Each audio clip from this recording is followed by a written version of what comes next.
Awuzanfo yamamo aha amamo akwaba aha eye Sompa TV so yewi apram tibreka se anansam ba bia wo bia na busuanfo ewe yabobo no ede ba besom wo no ensam ye ede be do so pa na busuanfo na poso ni se na mo kase mampani na nado danko akufo do onam kwamu a onani ekire akosomba bonte so nyina eye insuo no a etwifa amanfo dem ejura amanfo gu ena okọ ede eye nani akwakodi akire ye kase ya yewra alankash woni Kennedy akompre ko Japan yewra na chitafo ni bi wonom afra central phone shemu di ensem ena wonom esie ye dem be ko ba bia ni anwea so be ko abato mpeso aso wan pipia manyoku ni de manche bia na party ne beto aba eyi woni obu begirejira de ama manyoku no mpeso ya hodo so na ba bia ni anwea so be kwae ene ye tete se empini se wa wo so wo bema wo so ba betu no ene ye bo ho na dollars ya wa boa no gudem na nyasem ketwa you tag ekuo no so ka bi di akira ban ne sa wanto na mo bia mfa ma wonom a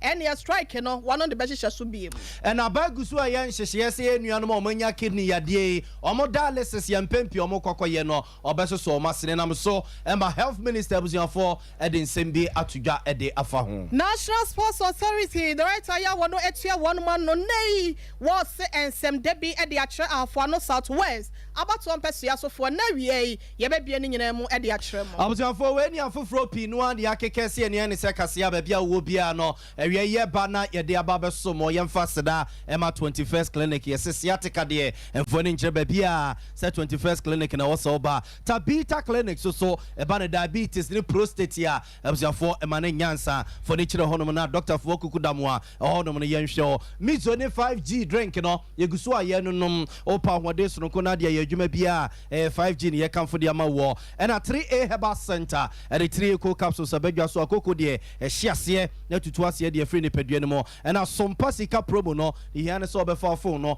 na wa star 256 star 3 hash na je say utiri ye ya oje cash de agubotum so what's back clinic say ba no stroke a abuzia phone ko ba bia say so wasi atena ye wo hwim school junction cloud internet Ghana internet won sansam so de adwuma e wo fia na say adwuma mu no cloud internet ni ye kanfo de ama wo ma me abe say wie watena so wota no so patrapa new site wo no mo ya de ne de hu fa ebreno na onsa emfa ema na express group yes ya do tu kwan ope US ya ko ope Canada ko just a control there abusia for onsem nyina ebeda express group ni yenyem fama na I care herbal clinic ayare safie ya wo adjusu zongo junction hono mo dompe mu adwuma de ye bone masters ya ye betoto dompe no na ya tenetene dompe no ede ama abusia for weni afoforo pinu a na so ya sinema ba bia wo bia na wie yetimi abane ya ba besom wo wadwenkyere na onsusu obetimi de aba be kan wa bra o kan we social media platforms so ahodo ni nyina so ko YouTube a aha ye Sompa TV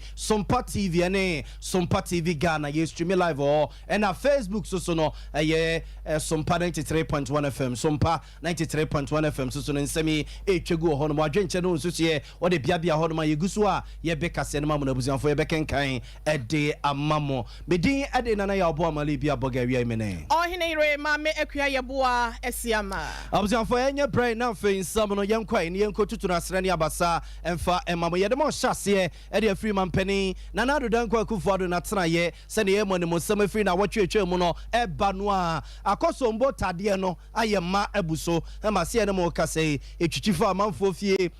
chese ekeka amanfo da gufom a nkronkro pia ebembe akosombo ne mpotam de abusanfo aka de na eya kwakoya amanfo anesa enam so mantete ya abatoso mpefa mensem twefa proso chese man penny ekeka ne masie ni na wie ya wasim na de ekoso akosombo ne mpota mo no nyina no Jordan ni coach bi se no ne tia center mo akwakodi echi na jamo bia awosa ban de ebo adehia omo ne tutu aka omo nsam omo akwakodi nsensem no omo timi de aso omo sinimo na ansa na mampani be kono na mpanifo pinu na abusuafo omo akọ sa bia sa rehosem yesisie akwakochechi amanfo re de nsempia tutudwa opani alankodwo kirematen a abusuafo se oni MPP amanyoko no atonkwanta paye no akwakoti movement movement for change edi domoni mu a ode ene nani ekire mpotamo no mo ekosere mpanimfo se de was ye bia afi bia sa de wesi ejeni kwase ye tenetena ho no mo ekwati sa asefuye mu ene ya moye ho ena sa toro nche mu ya ba betu ye ose ade ne magu akwam ne ye yenhihye ye a sa de we ye asie no enkoba safia ye kwakowre mu no ebesa so asibio yewra alankojo kirematen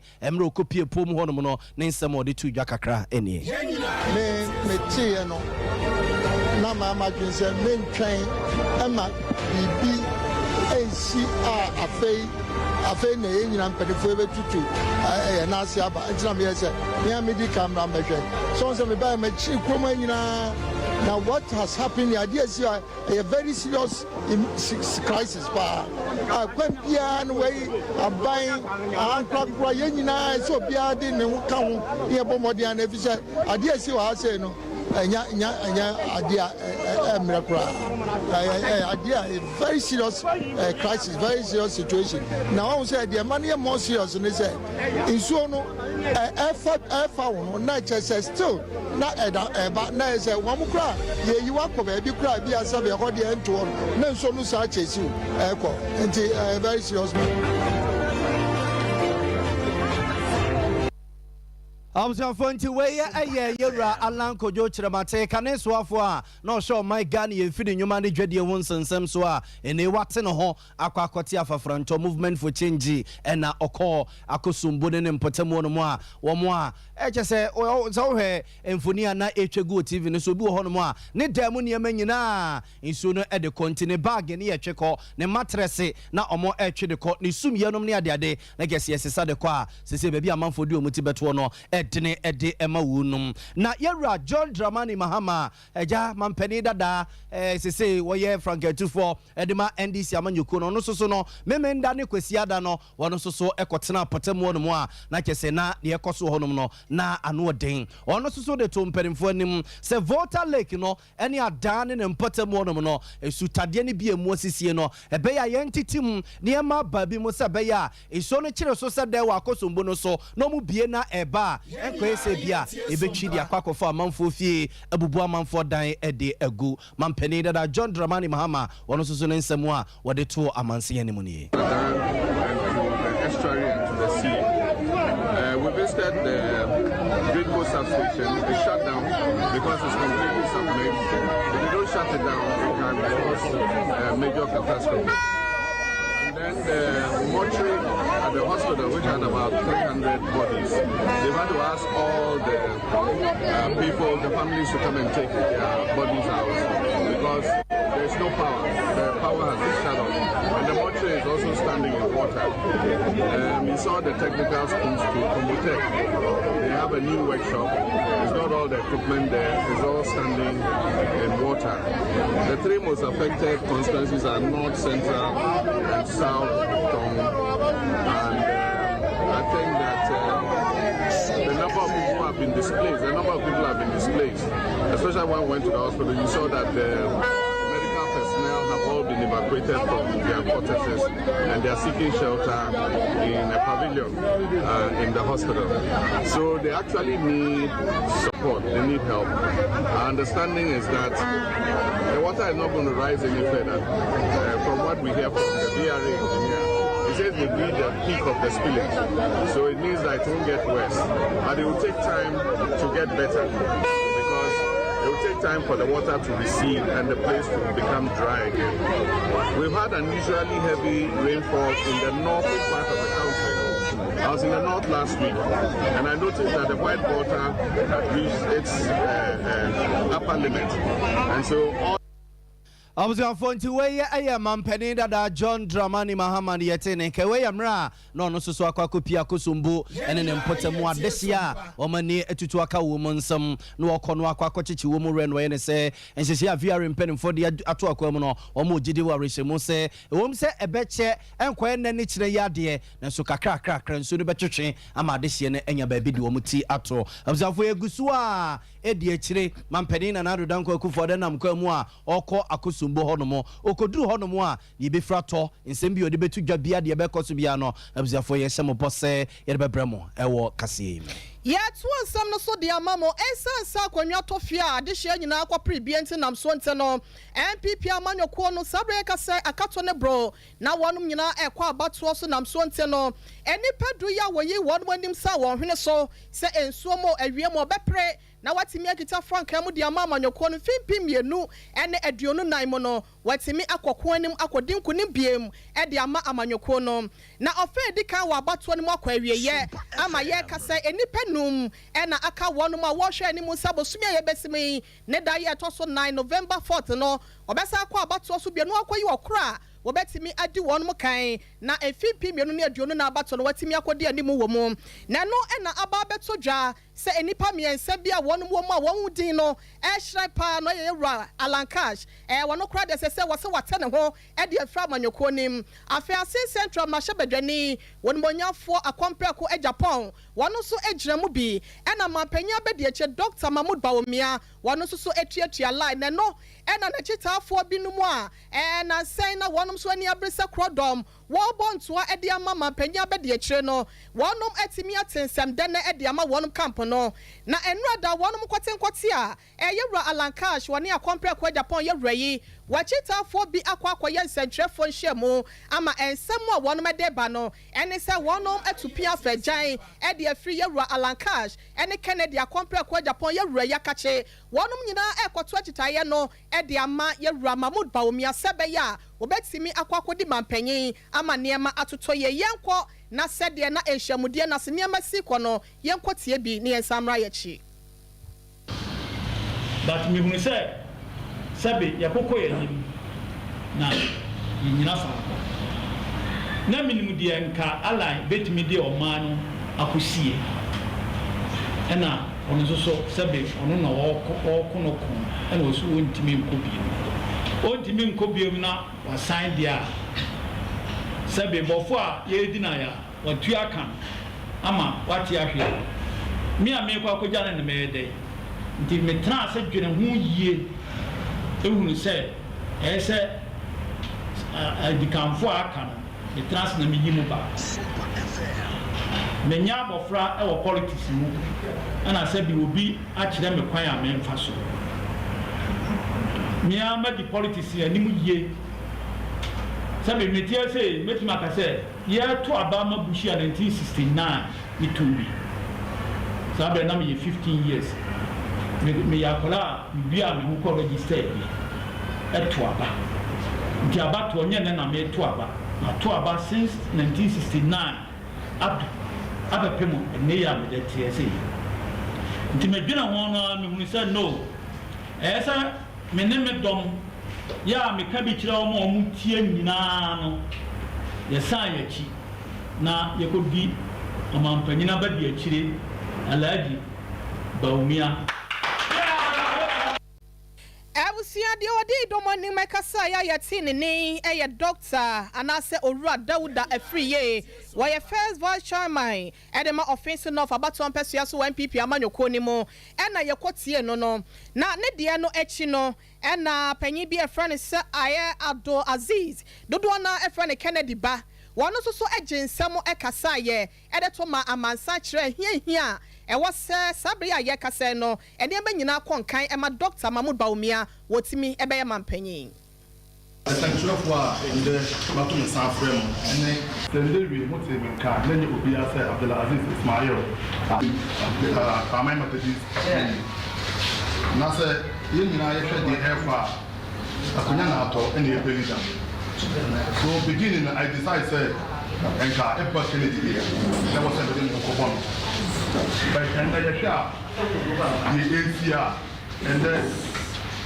in the ACR a lot of confusion in the way I say chairman we are cannot anyway a lot of staff attended here now the MP to some yes I identity MP unity and entity and as a book until parliamentar a year papa you majority leader what parliament for so long when you now say or share on Nipa, the day of Corona, a bit easy. Am I a papa, Libya, Vice President of Mahmoud Bawumia?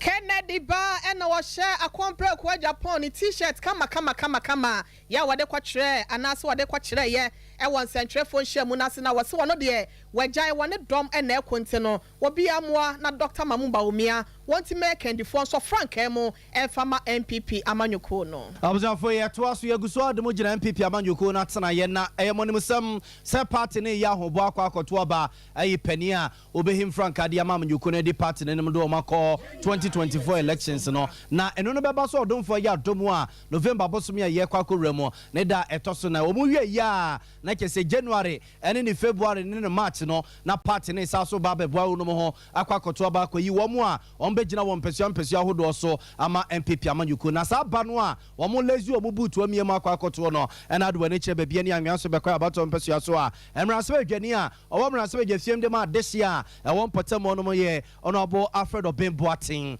wo MPP ni ma papa ya sese ja wono ene ejina mrase adwafiem de ma desi ho no mo no aprempuntu di akwakoma wunum na akwakwa yese ake oba sase owura no obekọ bio aso wonko bio asechese party no kra no wo ya twene ho akwakọ ne ba bia tena na no eno ne nsɛmtwefo adi nkomo ede kokobo ekwama obi bia wan na adwene so obeba bia ni anwa so bekọ abato mpesua so ene na baba pra akonya no ho ewon pipi amanyuku no dem so wo ya no ene wo mo no ho pa obi bia wan na adwene so obeba no ne na baba sia ka bia emmo no ho no dollars ya wo boa no gu demu a wo beto apete ba bia ni anwa so bekọ abato mpesua no so no enya asem ketua onabo Alfred Obemboatin ne nsɛm a wɔde atu dwanie minim say day one enam nim say amount for me bano upon resistance no man nyina this time they will regroup, get more forces, put their resources together and fight one person 80 minimum way no so no me so minimum amount for strength minimum be a financial limit minimum be a financial limit or minimum be a financial limit 80 minimum how much they can easily pull and how when you have maybe 1 million Ghana you can give away it be 1,000 and inti yebe cop primary nipa be 1,200 the other time a minimum we paid around 3,000 Ghana cedis per person inti esign I'm telling you say to come the be primary is in dollars and that money has been secured long ago I must be frank with you just say enya dia me dem nsa ebe cancer security money ayo mo nyina ya no mo ho ya mesrema I have dollars there for that primary what I can tell my delegate is say obi obe contest him just be obetua bia I will pay more than that. And they should take it from me because I have enough money. No, mutuya 10,000 per delegate. I'll pay more than 10,000 cedis per delegate. You pay to maybe they go 20,000. I'll pay more than 20,000 because what I know how much I'll put there. I know how much I've reserved. It's not this kind of year in dollars. So the end say. Observe nti we honorable Alfred Obemboatin wo ye mrasebe dwane a owo mrasebe je fiema desia wo ba bia ni anwa so bekọ abato mpesua so dodo na asarmane se approach series so no na yete ne nke ya wo kire se one de obekọ bio na wa so wo bema wo so ne beba be fe so e wan pipi amanyoko no mo ba bia ni anwa so bekọ abato mpesua so no wono aboa no ho na dollars yegu na account mu a he chese wo de ba sa primaries we ne nya asem a nipa 1,500 na beto aba no na utua pem wono so betua pempem e de amom se beye na city no obekoso akutam de MPP amanyoko no afe ye kwa homa no so ne eye utag panyipa ya wono ya trofo de ma wono mabonkwamo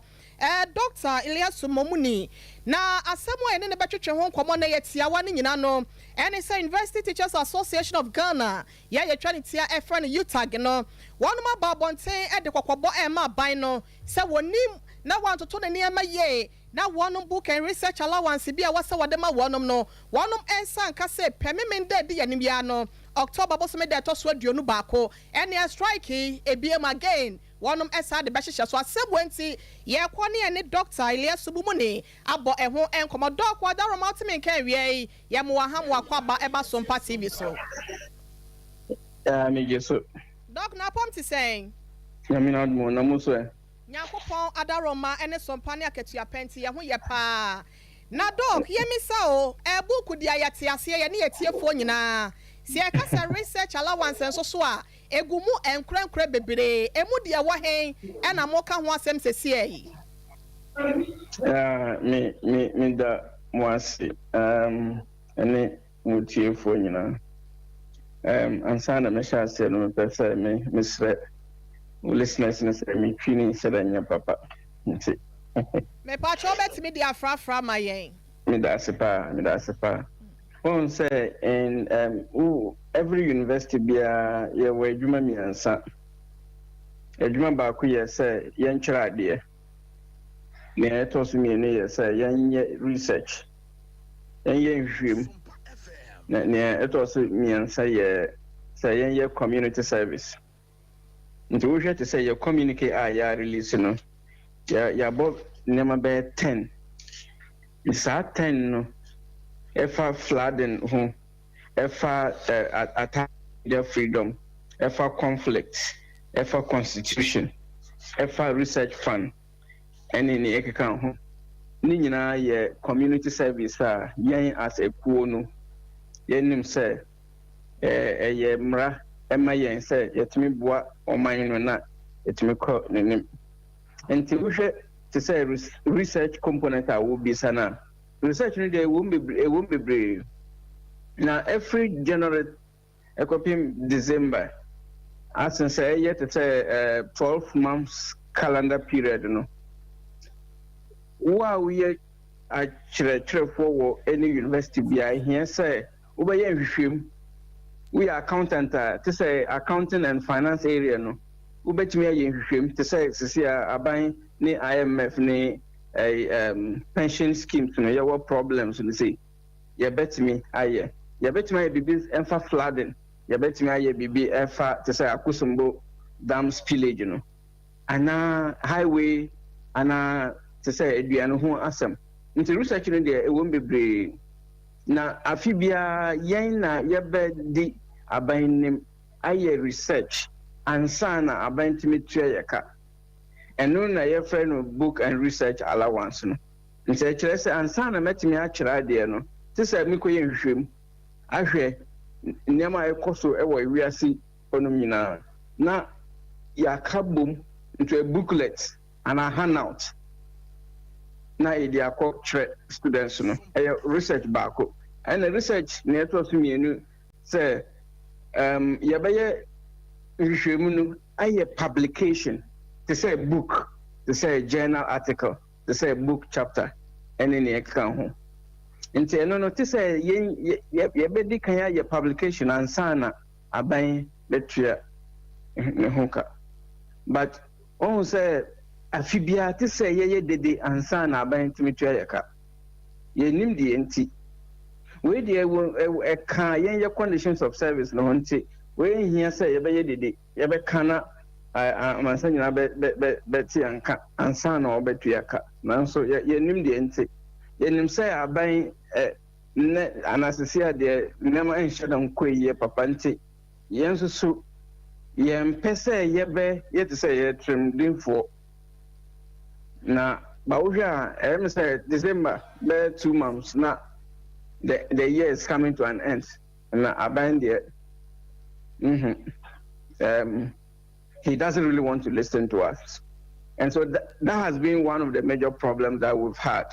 The other problems has to do with what we call off-campus allowance, any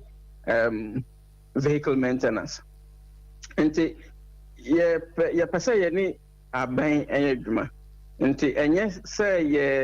are being rushy and not inconsiderate. And say December honum only your members because you're also research and book allowance, off-campus allowance, vehicle maintenance. No, or the kadodo. And yes, Rena say on now because young pesa yabeko strike, young pesa your members no more angry than it is now. Doc, you know what say? O say Bible crampo. Once someone walk or kata what you say. E what you may need an answer penny was safatana ketia. Eti the amo can the no kwen mo no nanso no. Apart from communicating, I'm releasing ya yansu yansa can be was Sompa TV so ya. Ya can kasiye mo enam so ya no bon komwe. Moti me at the ensem bi akwama asye ya wonum social womesia so. Na moye ne sa semben e na wonu maka. The moase. Yeah, bebre. to say yeah mpanyinfo adeda omu koye no na omu free University of Mines Takwa. Professor Solomon ni lieutenants. Omu these problems from January till now. I must admit that for book and research allowance, out of the 15 universities, government have been able to pay 7 of them. And it is left with about 8 that we've been pushing, that you can pay about 7 and leave out about 8. So we've been pushing that before the end of the year, because members have incurred costs in the publication process and all that. And we've gone through documentation, meetings, engagement, follow-up, reminders. But nothing really has happened. It is only that sometimes when you don't hear these things, that is where we get to the media. Other than that, normally, we will always, as an intellectual community, we always have to follow due processes so that we can work in harmony with government. Okay. Me pacho maya na wase said there was ya church mu dia ma yese hia wo mu abie mu a ye beba wo nchen na ya ba beje de afiri ho why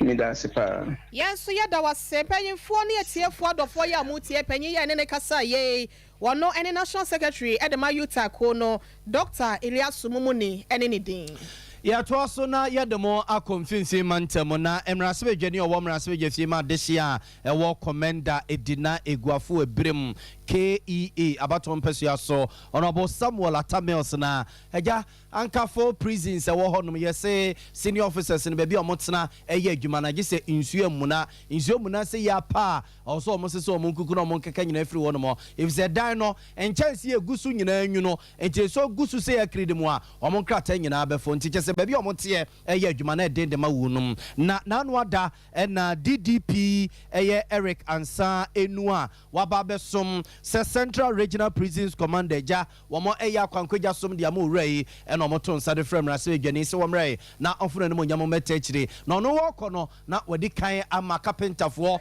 akwakosie dan no apaso nyina aboso foforo mesinfo so akọ plaster e de mpoma nom ene puno tintima no a na gese womo ekọ akoko bia no anesa na honorable antimi anko kane MC e de ma adehie wo commended di na eguafo ebrem abaton pesua so sinsi mantemo ene kosi honorable Samuel Atamels anemo na honorable Ishmael Said nensemo a wode eto eye adehie nim ne se obesra ban se sika wode bo prison for na konma no esua so de kakra to so de ama wurum a enka ebebo pa.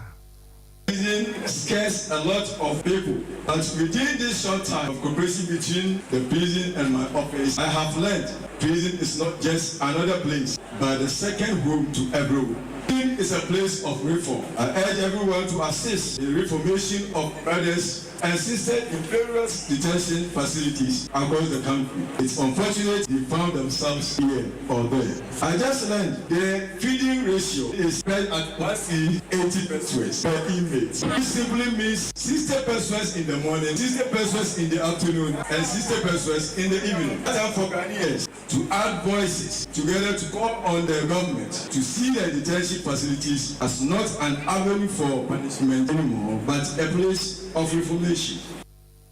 Abzafo nti we ya kane MC de ma this year war commended di na eguafo ebrem abaton pesua so yewra Ishmael Said na yete ne nka no na no si ya na Central Regional Prisons Commander abzafo say work DDP Eric Ansa eno esoso e dia de sereto aban ne mo say a prison for sika ndie so kete no kai se papa tamele se penso na omode kakra eto so de ma wonum nto osrama mpani akufo ado say sika no chop money no o de kakra eta ho de ma wonum a enke bebo apa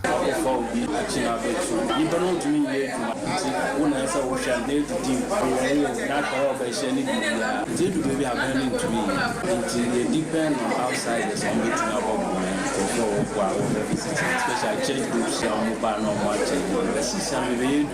didn't happen because once the 80 pesos that were mine is about 11 years now. The late Atamel is now approved. The first name is 60 pesos. The late Atamel is already increasing to 180. Since since then I use kana feed but I will share for 10 years ago yeah now once the 80% between that now we share if you are now once the 80% between that on like say if you are full man or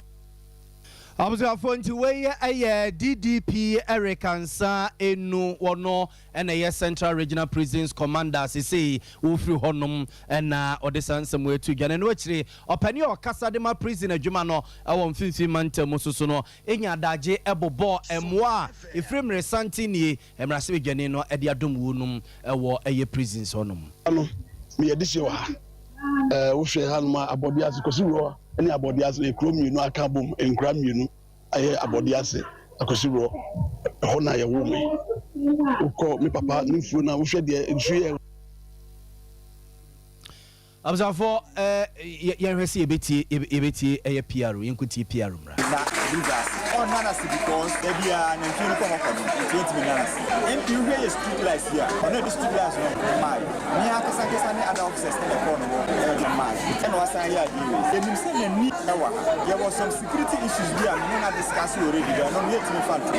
I mean, you say, before I feel local here, it's only there yet to be done as NMP and a state of Bushua. Oh, yeah. Said the Okayan. Yes, they will be free no more going in there.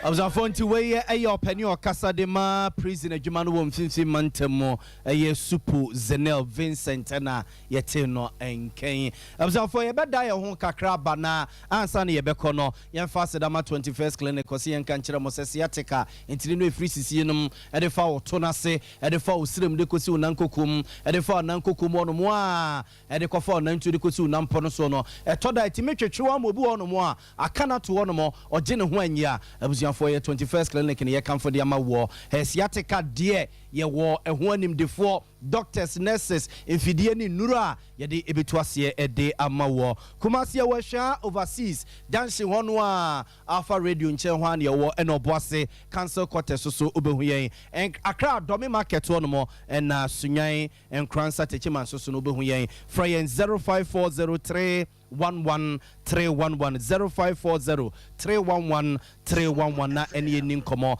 Tabita Clinic yes say about the prostate and diabetes ya was your phone call bia emien konko juicy candy her prostate no bema o Johnson ya wo Johnson mo jadi echire o Johnson ten kasa Johnson akam o chiman sana Johnson atimi aba your prostate no and ho teachman was your for ne echire Tabita Clinic na yenye ho djuma mfama diabetes no so say type 1 say type 2 say type 3 diabetes for ne echire Tabita Clinic na yenye ho djuma mfama eba ne herbal treatment ya de bia for Tabita yesum na yetuase e de efri ni pedue mo e wodo ani echire kumasia sofula lament wafru sofula interchange no a wodo ani echire patase no nsani fa so sa obonsi ye ho no mo e na Accra so Madina obehuyan ye takra de sunyan so ye ho no ye ni nkomo telephone number si so 0260196219 0260196219 and mizone 5G no yegusu aye no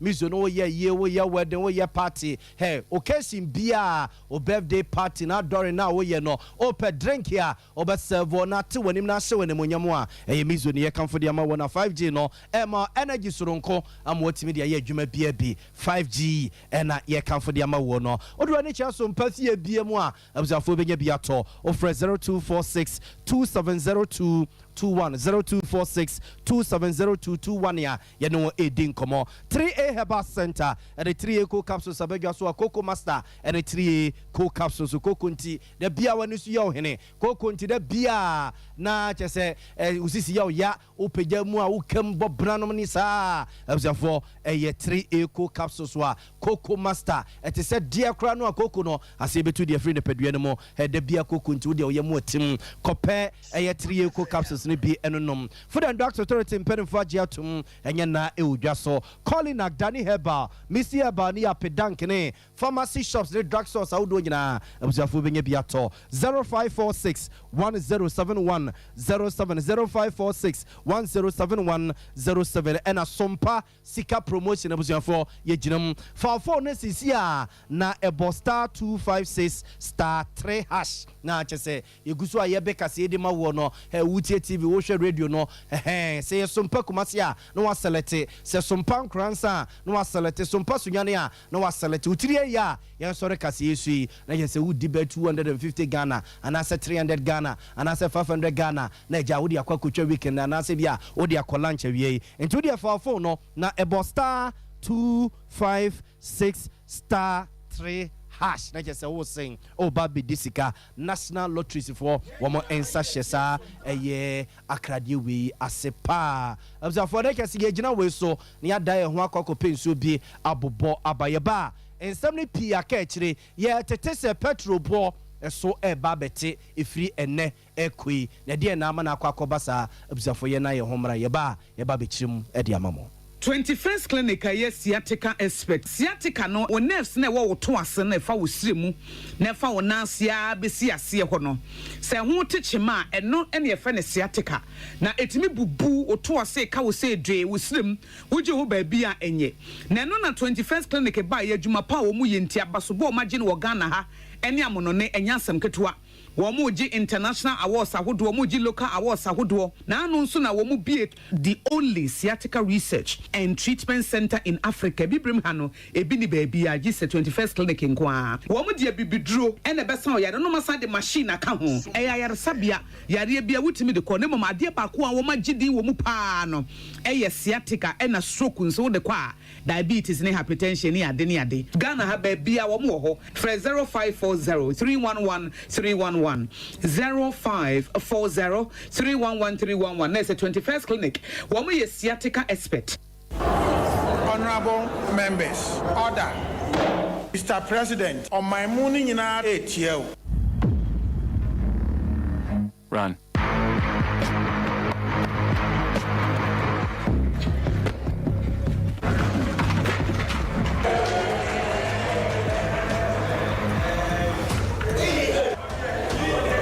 Meda wunyina ase semu mo president de adra paroni ba emra ode esra me ho na Matias Kinkin asemi atona kuma se Ghana ni bia emeke sure se ni sabeka adra efra na paroni ba me bi e woni fie na ebeboa se yawo usisi na yawo ya ho na ba bia yawo ya bia o de kan ebeko yani finance minister ebekasa na oman budget yayimu 10 billion Ghana cedis edi aboa adwumakuo a eyesa adwoi na nante na mabawa oni adwuma yenso so enya bia ye paroni bam yesisiade ne honam ya adroson konkora Ike Pharmaceuticals Limited diaba FD ajiadede nkra troyi atum. Here in Ghana, when it comes to chicken, the good old days are back. Why? Because Boris B's Chicken, BBC, is here. Yep, give your family and loved ones Boris B's Chicken. Fresh, tasty, delicious. Boris B's Chicken is produced right here in Ghana by our cherished poultry farmers with support from the Ministry of Agric. Get whole frozen chicken, gizzard, chicken feet, chicken neck, and chicken liver for those special family meals, buffets, picnics, funerals, and all restaurants. Get Boris B's Chicken. It's halal, so everybody can enjoy. Wherever you are, call Boris B's Farms hotline 05-444-444-53. Ask for our branch that is closest to you and come get your chicken. Boris B's Chicken, BBC, proudly a Fiakoko.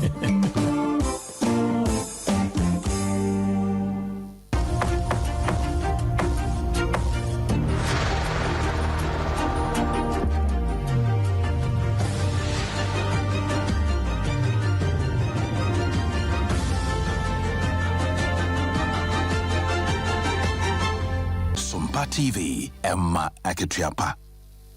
Ebusiafo yadamu ase amwa kwa baby afe no wabeka ye ho ha ye Sompa TV so wutie kase boy esa e wo Sompa 93.1 kase fidie so kumase wode wani kirem wo sunwane ye Sompa 90.7 ena enkranza ena ne potamo so ye Sompa 90.7 ya de be ko enkranza na ye de sunwane de no so akọ Sompa 98.9 ekwie nya akomo so etoma de hye ya won bo ho Yet one some no so at the amamo. Na ye boy remo e one National Sports Authority. Penny Quancha for ya one no etia one manom. Na o penny be ya ye kasa na ni abresa krodom. Se emfa one de sabod be ya blwako to dweno. Nyakopon ya dom na wo de che ye mpo na. Ye kwa kwato aba na MPP amayoko ni di mo no. Wo se wo gyina mu dendenden e de ma ahafo no Southwest abato besu asofo. Se be ya obetimi ato aba de yi no. Wo ko gyina mu omra hye bedwam a won no ma hu ye hie mu. Eniema ebetimi abo ma asetina ye die wonsa etimi aka no watwe e de aba wo mu aboboa no. Na no enenam so nte no wahya wonum nyina abo se wonye wafamu de na ebre no so a wonto aba mfama no na eniema hodo ya wo be ye no majekipa wo be yi e de ama wonum se mo nyina no wodane de e de kire Sompa TV ene Sompa Radio Centrefo enrada wabre wiase nyina yisi wo ya enkrokuman mu emma eda wonum edidie no wode ne de ekoto dwa wabra na wonum edibi ewo abode ase ye no ewo afo no Southwest empesua no so yenkwa na onimonyafo ne nsama hodo a wode etutu editu dwa no Professor Twumasi yenkotie bibra Omwa mpija na yedisi wa omwa aso tibi ba wo hwe ha no abode ase ko se na be di anim abode ase ekrom ni aka bo ekram ni na ye abode ase akosi ro ho na ye wo me uko mi papa nimfuo na wo hwe de nsu ye wa ya do hwe na me bonkum so anu utwa sansa se nyina no mi papa nimfuo no mi ankasa me kura e wo ho no mabo a me susu me ye me poultry me ye me farms eti matra me no manetia aya na mko school abodi school na e wo ho no e na mko e na me free hand akọ pe wo de me ko nyesu kakra nyakopo amboa me nya santetie no de bia na fi bia me wa de ye bia putu ase ye wa bia no ye na diba aso me the whole friends I have 3 constituencies no dru ba bia na se wo mu hu se friends modern bo a wo bo na wo ra mfi wunchi na person oboa mu pagya na omo aso tibi ba the prof de wo ye die e de bra na be di anim e de onim to na de ni gina twere no ano ana na wo de am boa this almost statistical and say we achepa the head of department university professor and other oba and so that mo twa kakra ba ba bia edru ne de at the mint me ni omo hwam obiem de edru ne de bi say usuma onamu na jo na mo wa kwa oye ni ye ntina me de me ho asi say afa no Southwest constituency no me de me ho ba for Yankopon boa na MPP ye ko ye primaries no na so mutimi yimia anko faka o say prof wo de say wo no ye NDC for krampo anase ye party fofra wo de wo na ye candidate one man they say ye kwa ye hu say party assembly ye yo Abusia de atene kan Professor Peter Twumasi wono na National Sports Authority panyi kwantrefo awotua no na ne abrese obekita mu na watimi akwakoduru ma hyebedwansa ne manfo to abama na wagyira mu de ama dehia won mu afo no Southwest abato mpesua so wo mra hyebedwam na nasem no esi yape na emma dodo ya wonum so nya chefa wo dwumedie no ase no ebi nso de adesrede efa dwumedie no so etoma na dodan kwakufu ado ne na aban sei tell me cancer and say ye kwan no ye kwan nyanje na ye kuro mo han so ra ye ne la titro de ti aye me ni kan fu mu aduane na asem na me ni kan aduane ne de no se ye twa aduane no we kurase an kan tika kuro fo no de kam ni problem ke be ma aduane de but wo be twa aduane no wo kuro mu a ansa na abobo ya be ko yam akofa aba akwanye yebesa dia pie kwam akwanye driver no we abrebe di pie kwam so driver be fan so a driver na say for board eti bu a wo be charge wo ni ade a wo be akọ group ma say anakra fact na ne boy Abusia na just international day ya de Emma rural women no enu ada ekọ so ya eti asemu ana eda so no ene se ekrokume mu mia wonum edua enuane pa ede ama adasanyina no eno na enam so nti e ma no so bi kasa ye no wo kire se ekwan ya wonum nam so no enye enti aban ne mehwe na won siesie fama wo ma ye krado se adwuma ne de wonum beye amakua ye ho nsem no etimi agya ne na so ama aduane ebunto mu de aka ene adesre na wode ama aban no ye to so na ye de mo akwapom de mo ena no pay ena ebeto dwa se aban ye nhihye ye na ye nuanom mo kidney yade no omo etima so so masene mo kakra titiri true and so okwa dialysis no any ade no motima so masrimu a enkoba se ebia sika wo so tua na watwe bia no se 300 Ghana kra no a aban ebe nhihye ne se fa na aban be fa aban afafa ama ya no so tima afafa na tima nam so ama yenua no mu a wo mo kidneys asese ni ade no ejoma kutuma kwa konya ni daso kakra na eba aseye no na so mpefem nsem 24 pence bedu kata remnant na no peye mra na o man hene yadubu achi atena se a na o ma wiase nyina achi wade ache bi adwumadie so no ye ne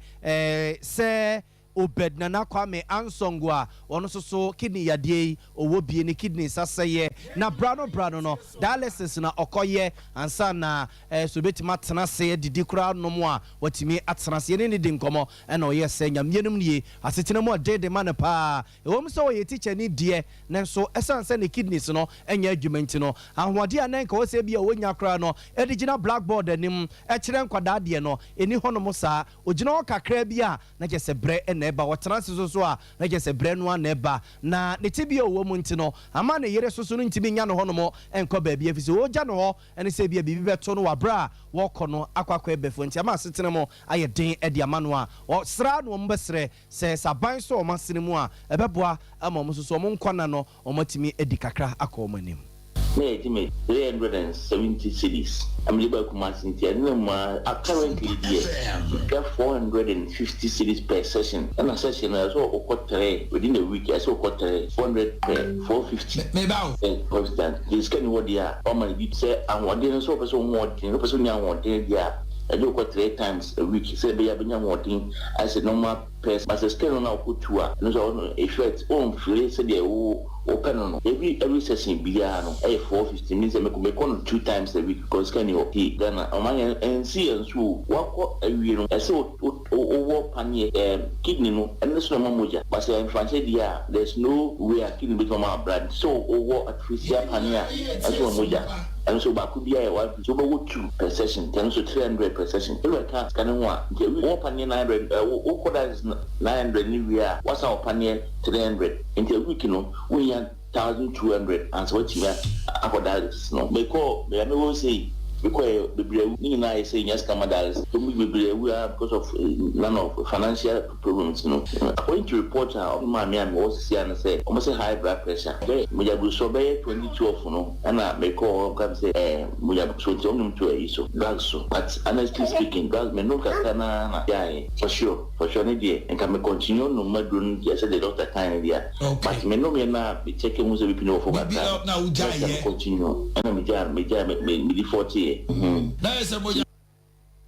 Abusafo nti weye ayemra na omanhina tenasia no peya na one se Obed Nana Kwame Ansonge din komo na ochechi nsemu no so yobi a ne kidneys ni mienu nyina asaya dialysis ya na ekutekuta no na osese eka obone da bia ananse na watwe bia efri juada de kwesiada na obobo so de che no emu odene de ema yenuanom nto mo sere se yene ye nsemu obie no se ja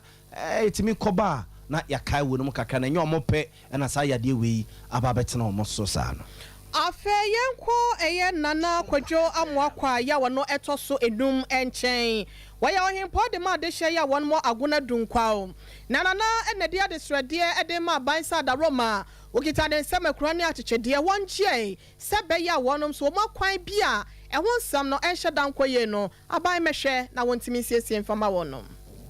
ena na aboye waya sa kwa ni wie no NDC Fukuyala Waye Diapa Eko Mango Junction Waye Washa se woye 2017 na we advance time Ekaro atiso pasa na media people mapa samupa sanyami be mundiria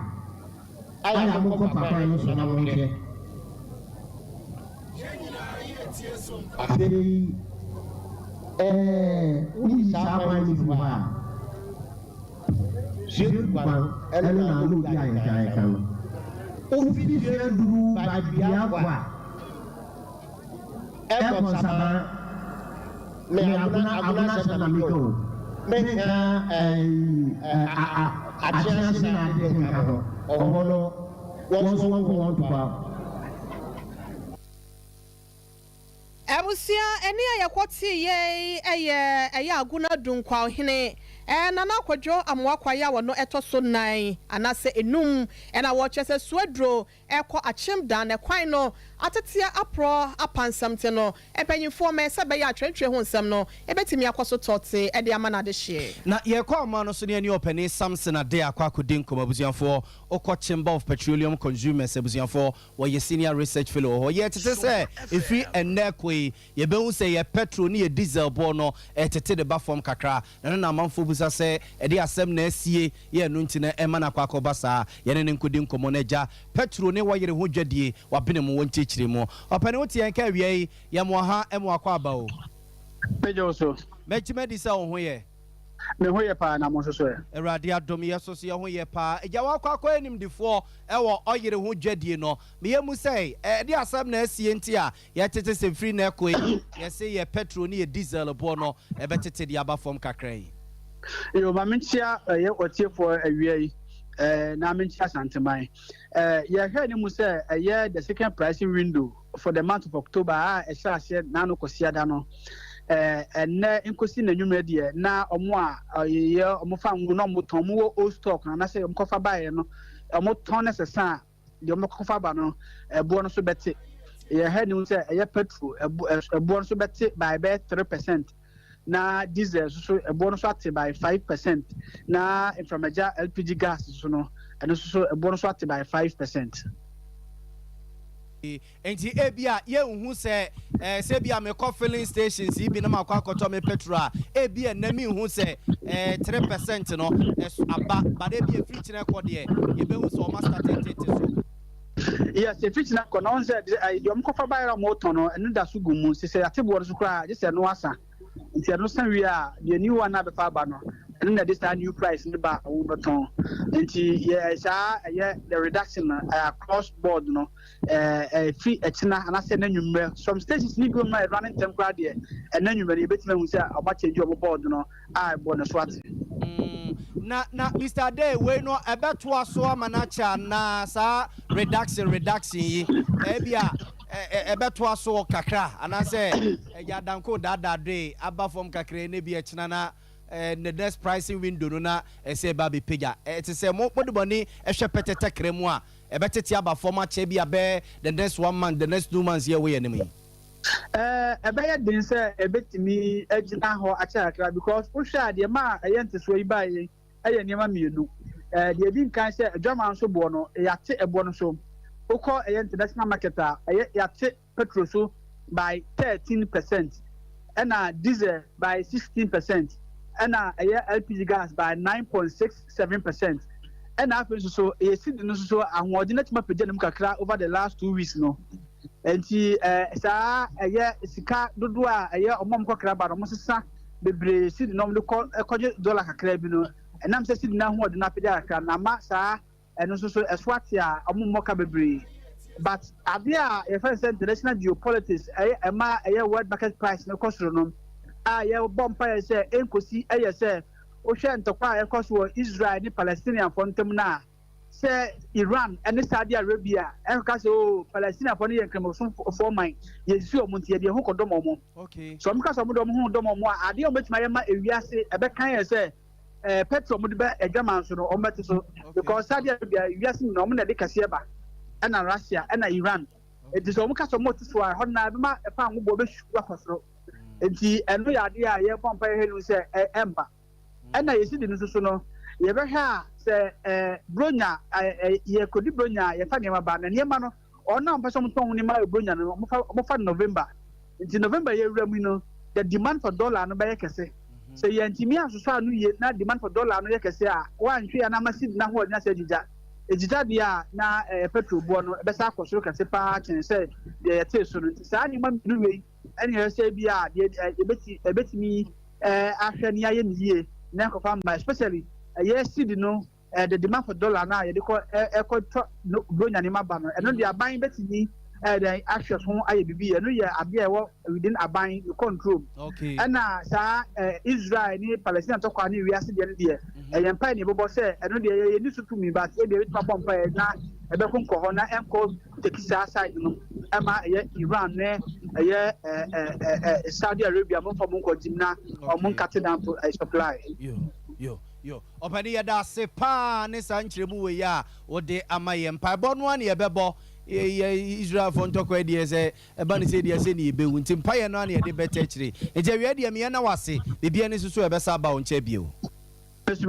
yo abusiafo pani Samson ade na yene na kwakodi nkomo no wodo ne kire chimba of petroleum consumers ya we senior research fellow honum na wacheche nsemo de akire ye no ye na se ye re aseda Master West Herbal Clinic e ba no stroke a ye ne ye south stroke ya de am wasori atu America bio ye south stroke ya de am watima kasa di nkomo ye south stroke ya de ama hode na bachen kane no ye nko south stroke ya de ma unko kampam wano nko chia nante ye ho nko ye odin ye south ya de ama wasi udadam ye de stroke de ye tatahwe e wo ho Oshim School Junction and a Barakese Frey 0243 2826 29 0243 2826 29 Cloud Internet Ghana open internet here or the Bay Juma Ufie a Juma Miami Ahudobia a Cloud Internet Ghana and the account for the Amawa a banner CCTV camera installations and the guitar security locks and Wi-Fi near dia a home pimprawa the internet there and Kobe Bia se Cloud Internet Ghana and was a Oba ya war top high hey ya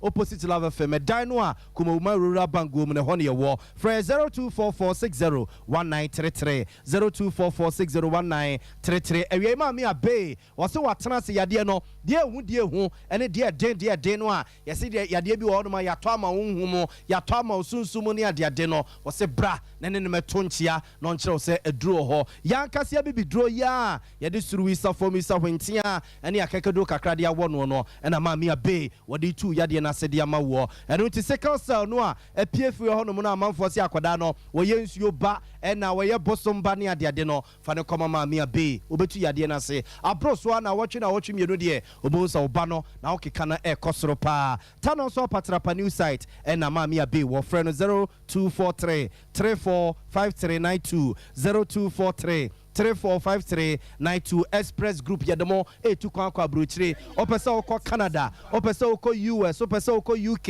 oko Australia oko New Zealand Germany no mu a abusan for bra wo de wo anko suku wo de wo nsano dwuma ye kra wo ni bi ye fa driver for ye fa cleaners no eno ye nya certificate na de akwa cleaner wo baby bra na Express Group ye fa wo entu kwan se omo exams ya ba bay Saturday TOEFL ni ade ene ITEL ni ade na apesa wo ye bia ne nyina Express Group ye boa am watima ye 0249 000448 0249 000448 na Express Group ene udin komo na I Care Herbal Clinic yes ya ayaresafie ejusu zongo junction wa ene wo dompem adwuma de enko ba bia dompeni se buo sa frechie sa bobo se aye de ye beto dompe na ma ama hoden asaso aba enro chesusu no ye de eye paroni bama ba se osisi o joint pains no ene honam tutu ne ade a wo de bi srasra so sa no a abroso a